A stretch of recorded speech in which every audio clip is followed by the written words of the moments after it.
welcome back to Parenting Anywhere. This is Miss Evie, and tonight I'd like to talk to you about these. Yeah, cell phones. They can be a wonderful thing, but they can also be a very dangerous thing. And, when's the right age to give a cell phone to your child? I know when I was teaching, I actually had some kids in second grade that would come in with a cell phone. I'm just going to share my personal opinion with you, and every parent has to decide for themselves what is right for them, their child, in different circumstances. But for me, I would hold off as long as you possibly can before getting your child a cell phone. I believe our girls were about 14. That's been several years ago.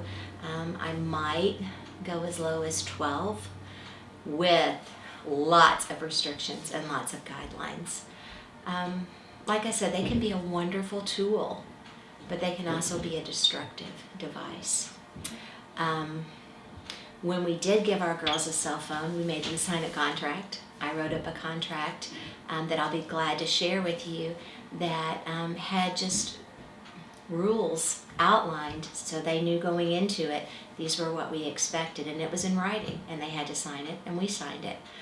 Things like you have to put your cell phone up at 10 o'clock every night, and it has to be put up in a local place like the living room or the kitchen. We, as your parents, have access to your cell phone at any point in time. If you're in the middle of a conversation, we can come and take it and check what's on there. We have to know all passwords. You have to check with us before you download any new apps, and we have to approve them.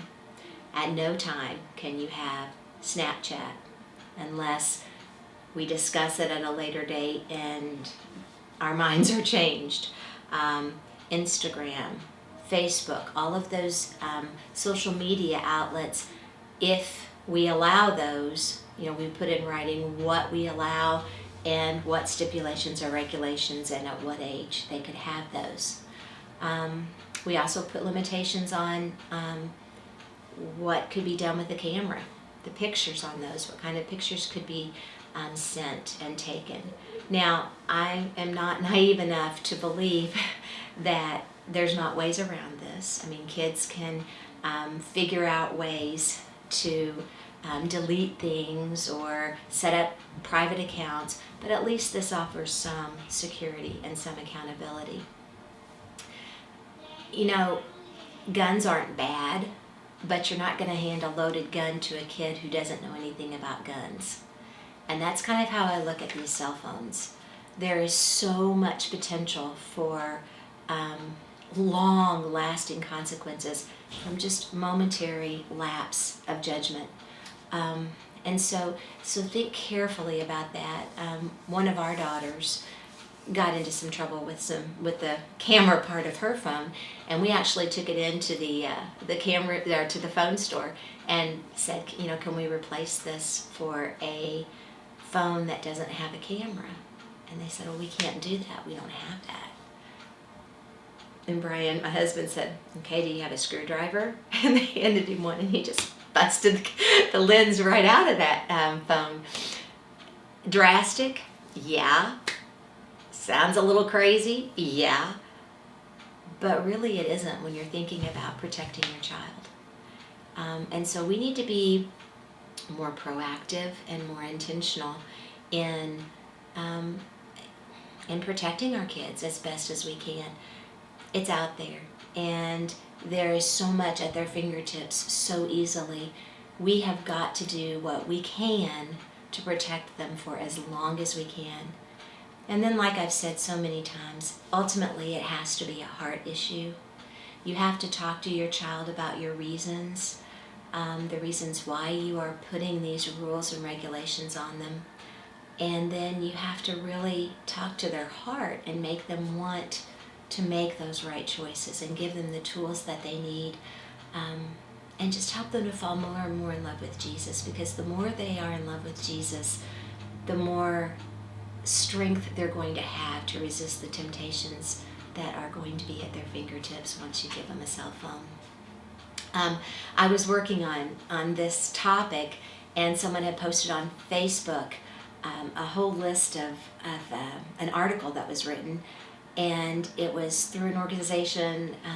It was called waituntil8th.org, and I'll try to attach that information here, but it is just really, really, really cool. And the title of the article was, "But won't my child be left out if I don't give them a cell phone or a smartphone?"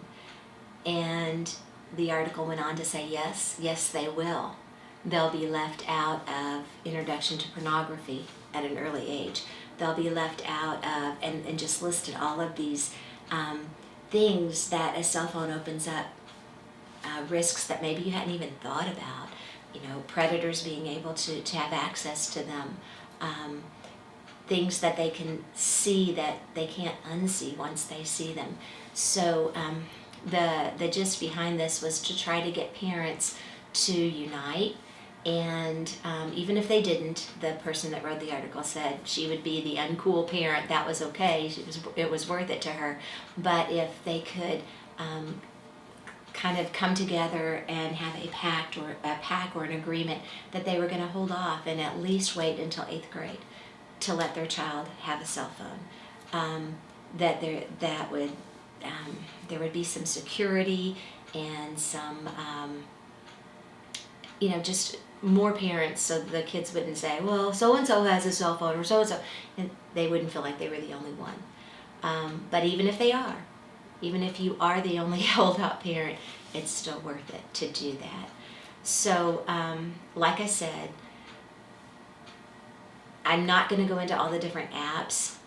That's a whole nother topic, because there's so much out there that I don't even know about, and it just seems to come more and more every day.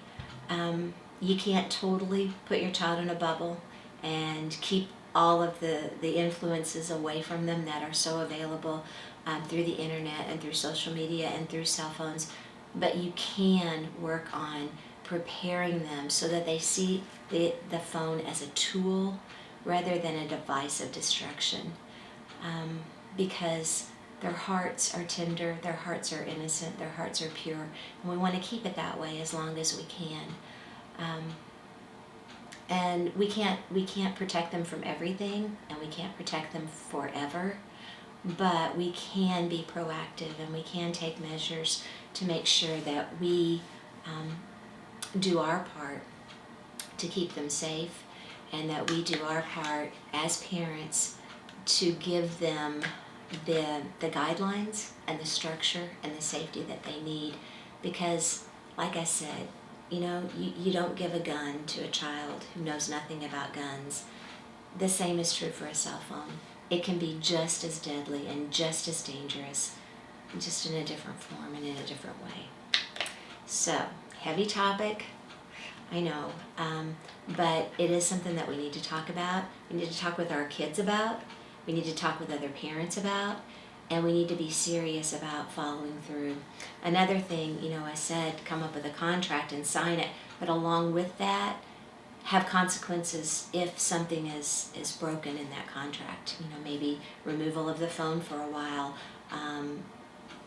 other types of things. Think ahead, plan ahead, have a plan in place so that if the contract is violated, know what you're going to do and know how you're going to handle that.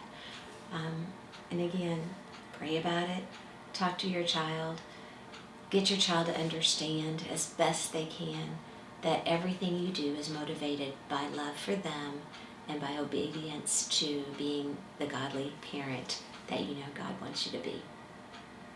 You can do it. I know you can.